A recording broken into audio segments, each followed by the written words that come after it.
नमस्ते मेरे प्यारे विद्यार्थियों, ऑल्ड्रो एकेडमी में आप सभी का एक बार फिर से बहुत बहुत स्वागत है। मैं हूं आपका अपना एजुकेटर और आज हम VMOU कोटा के जून 2026 एग्जाम्स के लिए MCOM 07 यानी अंतर्राष्ट्रीय व्यवसाय के सबसे महत्वपूर्ण 20 प्रश्नों को बिल्कुल आसान भाषा में कवर करेंगे। ये वो सवाल हैं जो आपको 75% से ज्यादा मार्क्स दिलाने में बहुत मदद करेंगे। तो बिना किसी देरी के चलिए शुरू करते हैं। अपनी सीट बेल्ट बांध लीजिए। तो दोस्तों, हमारा पहला सवाल है, अंतर्राष्ट्रीय व्यावसायिक वातावरण पर्यावरण व्यापार को परिभाषित कीजिए।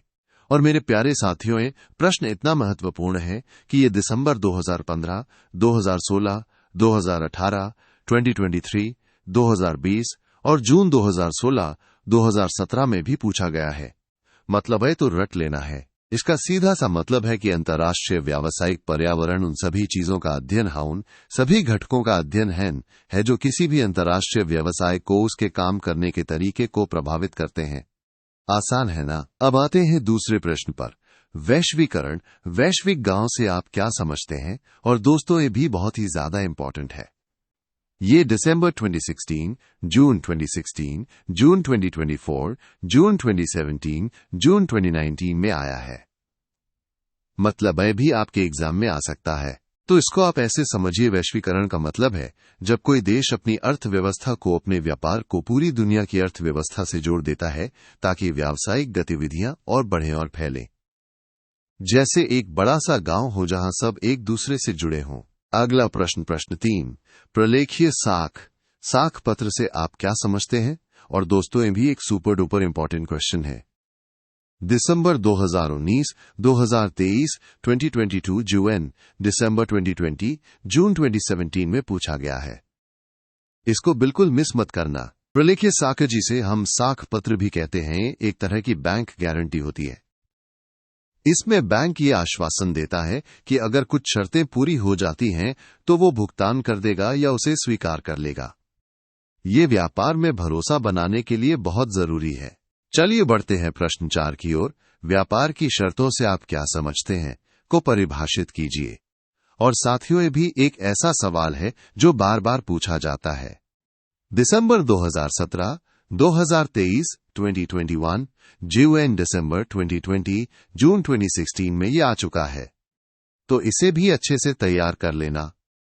व्यापार की शर्तें या टर्म्स ऑफ ट्रेड, इसका मतलब है कि एक देश के आयात और निर्यात के मूल्यों का क्या अनुपात है।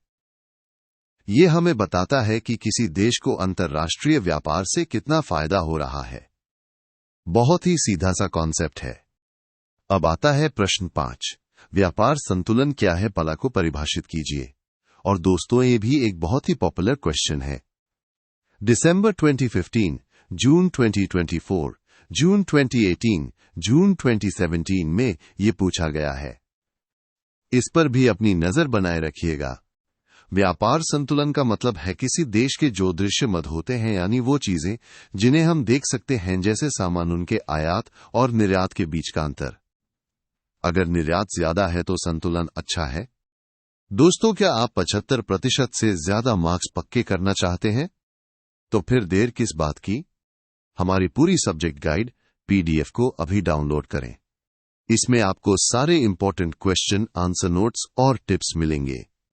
डायरेक्ट लिंक नीचे डिस्क्रिप्शन बॉक्स में दिया गया है। अभी क्लिक करें और अपनी तैयारी को सुपरचार्ज करें। चलिए आगे बढ़ते हैं प्रश्न 6 की ओर। तकनीकी स्थानांतरण से आप क्या समझते हैं? और मेरे प्यारे विद्यार्थियों, में भी एक बहुत ही महत्वपूर्ण प्रश्न है। दिसंबर 2016, जून, दिसंबर 2020, जून 2023, जून 2022 में ये पूछा गया है। इसे भी अच्छे से समझ लीजिए। तकनीकी स्थानांतरण का मतलब है जब हम अपनी स्किल्स, अपना ज्ञान और प्रोडक्शन के तरीकों को एक जगह से दूसरी जगह शेयर करते हैं। जैसे एक देश अपनी नई टेक्नोलॉजी दूसरे देश को सिखाए ताकि दोनों का फायदा हो। अब आता है प्रश्न 7, विशेष विशिष्ट आर्थिक क्षेत्र CZ से आप क्या समझते हैं? और दोस्तों, ये भी एक ऐसा सवाल है जो एग्जामिनर्स का फेवरेट है। दिसंबर 2016, जून 2024, जून 2018, जून 2017 में ये आ चुका है। इसे तो बिल्कुल नहीं छोड़ना है। विशेष आर्थिक क्षेत्र यानी सेजिए ऐसे खास इलाके होते हैं जहां सरकार एक्सपोर्ट को बढ़ावा देने और निवेश लाने के लिए कुछ आसान नियम कानून लागू करती है ताकि वहां बिजनेस करना आसान हो जाए और देश को फायदा मिले। चलिए अब देखते हैं प्रश्न 8। तुलनात्मक लागत सिद्धांत को परिभाषित समझाइए। और साथियों, ये भी एक बहुत ही महत्वपूर्ण कॉन्सेप्ट है। दिसंबर 2015, दिसंबर 2019 JUNDEC 2020 में ये पूछा गया है। इसको भी ध्यान से समझना है। तुलनात्मक लागत सिद्धांत हमें बताता है कि कोई भी देश उन चीजों का निर्यात करता है यानी बाहर भेजता है जिन्हें वो दूसरे देशों के मुकाबले कम लागत पर बना सकता है। इससे हर देश को फायदा होता है क्योंकि वो अपनी सबसे अच्छी चीजें बेचते हैं। अब आता है प्रश्न 9, विनिमय दर क्या है? और दोस्तों, ये भी एक बहुत ही बेसिक लेकिन इंपॉर्टेंट सवाल है। दिसंबर 2015, जून 2023, जून 2018 में ये पूछा गया है। इसे भी अच्छे से समझ लीजिए।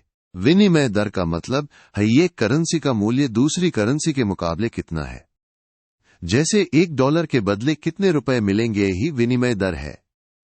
यह अंतर्राष्ट्रीय व्यापार के लिए बहुत जरूरी है। चलिए बढ़ते हैं प्रश्न 10 की ओर। अनुकूल व्यापार संतुलन शेष को समझाइए। और मेरे प्यारे साथियों, यह भी एक ऐसा सवाल है जो बार बार आता है। दिसंबर 2019, दिसंबर 2022, दिसंबर 2020 में ये पूछा गया है, तो इसे भी अच्छे से तैयार कर लेना। अनुकूल व्यापार संतुलन तब होता है जब कोई देश जितना सामान बाहर भेजता है यानी निर्यात करता है वो उसके आयात से ज्यादा होता है। मतलब देश ज्यादा कमा रहा है और ये अर्थव्यवस्था के लिए बहुत अच्छा होता है। अगला प्रश्न 11, स्वतंत्र व्यापार से आप क्या समझते हैं? और दोस्तों, ये भी एक बहुत ही महत्वपूर्ण प्रश्न है। दिसंबर 2019, दिसंबर 2022, दिसंबर 2020 में ये पूछा गया है। इसे भी बिल्कुल मिस मत करना। स्वतंत्र व्यापार का मतलब है एक ऐसी पॉलिसी जहां सामानों का आना जाना यानी इंपोर्ट एक्सपोर्ट बिना किसी टैक्स या किसी और रोक टोक के होता है। इससे व्यापार करना आसान हो जाता है। अब आता है प्रश्न 12, दर्शनी और अवधि साख में अंतर बताइए। और मेरे प्यारे विद्यार्थियों में भी एक बहुत ही इंपॉर्टेंट सवाल है। दिसंबर 2018, जून 2016, जून 2022 में ये पूछा गया है। इसे भी अच्छे से समझ लीजिए। दर्शनी साख वो होती है जिसका भुगतान तुरंत जैसे ही उसे प्रस्तुत किया जाए करना होता है। वहीं अवधि साख का भुगतान एक तय समय के बाद किया जाता है। ये इनका मुख्य अंतर है। चलिए अब देखते हैं प्रश्न 13, भुगतान संतुलन BOP क्या है? और साथियों, ये भी एक ऐसा सवाल है जो बार बार आता है। दिसंबर 2017, जून 2016, जून 2023 में ये पूछा गया है, तो इसे भी अच्छे से तैयार कर लेना। भुगतान संतुलन, जिसे हम BOP भी कहते हैं, किसी देश के लोगों और बाकी दुनिया के बीच एक तय समय में हुए सभी आर्थिक लेन देन का एक पूरा रिकॉर्ड होता है। ये देश की आर्थिक सेहत बताता है। अब आता है प्रश्न 14, प्रशुल्क। प्रशुल्क दर से आप क्या समझते हैं? और दोस्तों, ये भी एक बहुत ही पॉपुलर क्वेश्चन है। दिसंबर 2015, जून 2023, जून 2018 में ये पूछा गया है। इस पर भी अपनी नजर बनाए रखिएगा। प्रशुल्क, जिसे हम टैरिफ भी कहते हैं, एक तरह का टैक्स होता है जो इंपोर्ट या एक्सपोर्ट किए गए सामान पर लगाया जाता है। इससे उन सामानों की कीमतें बढ़ जाती हैं। चलिए आगे बढ़ते हैं प्रश्न 15 की ओर। सार्स क्या है का विस्तारित रूप लिखिए। और मेरे प्यारे साथियों, ये भी एक बहुत ही महत्वपूर्ण प्रश्न है।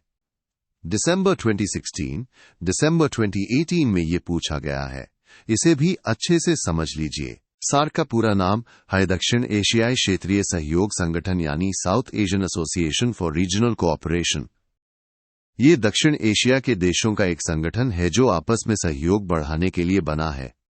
और हाँ दोस्तों, सिर्फ MCOM 07 ही नहीं, हमारी अल्ध्रुव एकेडमी की प्रीमियम गाइड्स MCOM 01, 02, 03, 04, 06, 08 और 09 के लिए भी उपलब्ध हैं। अपनी तैयारी को और मजबूत बनाने के लिए डिस्क्रिप्शन बॉक्स में दिए गए लिंक से आप इन्हें भी डाउनलोड कर सकते हैं। अब आता है प्रश्न 16, विशेष आहरण अधिकार SDR क्या है? और दोस्तों, ये भी एक बहुत ही इंपॉर्टेंट सवाल है। दिसंबर 2016, जून 2019 में ये पूछा गया है। इसे भी अच्छे से समझ लीजिए। विशेष आहरण अधिकार यानी एसडीआर ये अंतर्राष्ट्रीय मुद्रा कोष यानी आईएमएफ द्वारा बनाई गई एक अंतर्राष्ट्रीय आरक्षित संपत्ति है। ये देशों को अंतर्राष्ट्रीय भुगतान करने में मदद करती है। चलिए अब देखते हैं प्रश्न 17। अंतर्राष्ट्रीय भुगतान की किन्हीं दो विधियों के नाम बारे में लिखिए। और साथियों, ये भी एक ऐसा सवाल है जो बार बार आता है। दिसंबर 2016, जून 2019 में ये पूछा गया है, तो इसे भी अच्छे से तैयार कर लेना। अंतर्राष्ट्रीय भुगतान की प्रमुख विधियां हैं धातु हस्तांतरण और मुद्रा हस्तांतरण। इसमें बैंकों की मदद से भी भुगतान किया जाता है ताकि लेन देन सुरक्षित और आसान हो। अब आता है प्रश्न 18। गैट का पूरा नाम लिखिए। और मेरे प्यारे विद्यार्थियों, ये भी एक बहुत ही महत्वपूर्ण प्रश्न है। दिसंबर 2019 JUNDEC 2020 में ये पूछा गया है। इसे भी बिल्कुल मिस मत करना। गैट का पूरा नाम है प्रशुल्क एवं व्यापार पर सामान्य समझौता यानी general agreement on tariffs and trade. ये अंतर्राष्ट्रीय व्यापार को आसान बनाने के लिए एक समझौता था। चलिए अब देखते हैं प्रश्न 19। वैश्वीकरण के कोई दो दोष हानियां बताइए। और दोस्तों, ये भी एक बहुत ही पॉपुलर क्वेश्चन है। दिसंबर 2019, दिसंबर 2023 में ये पूछा गया है। इस पर भी अपनी नजर बनाए रखिएगा। वैश्वीकरण के दो बड़े नुकसान ये हैं कि इससे छोटी कंपनियों को खतरा होता है और जो हमारे लोकल बिजनेस होते हैं उन पर बाहर की कंपनियों का कंट्रोल बढ़ जाता है। ये इसकी कुछ कमियां हैं। और अब आता है हमारा आखिरी लेकिन बहुत ही महत्वपूर्ण प्रश्न 20 निर्यात सदन क्या है। और मेरे प्यारे साथियों, ये भी एक ऐसा सवाल है जो बार बार आता है। दिसंबर 2018, दिसंबर 2017 में ये पूछा गया है, तो इसे भी अच्छे से तैयार कर लेना। निर्यात सदन एक ऐसा रजिस्टर्ड निर्यातक होता है जो विदेश व्यापार नीति के सभी नियमों को पूरा करता है। ये एक्सपोर्ट को बढ़ावा देने में बहुत मदद करते हैं। तो दोस्तों, ये थे MCOM 07 के टॉप 20 सबसे महत्वपूर्ण प्रश्न। मुझे पूरी उम्मीद है कि ये वीडियो आपकी तैयारी में 4 चांद लगा देगा। आपको आपके एग्जाम के लिए बहुत बहुत शुभकामनाएं। याद रखिए, मेहनत का फल सफलता है। इस वीडियो को लाइक करना, चैनल को सब्सक्राइब करना और डिस्क्रिप्शन में दिए गए लिंक्स को चेक करना बिल्कुल मत भूलना। Best of luck.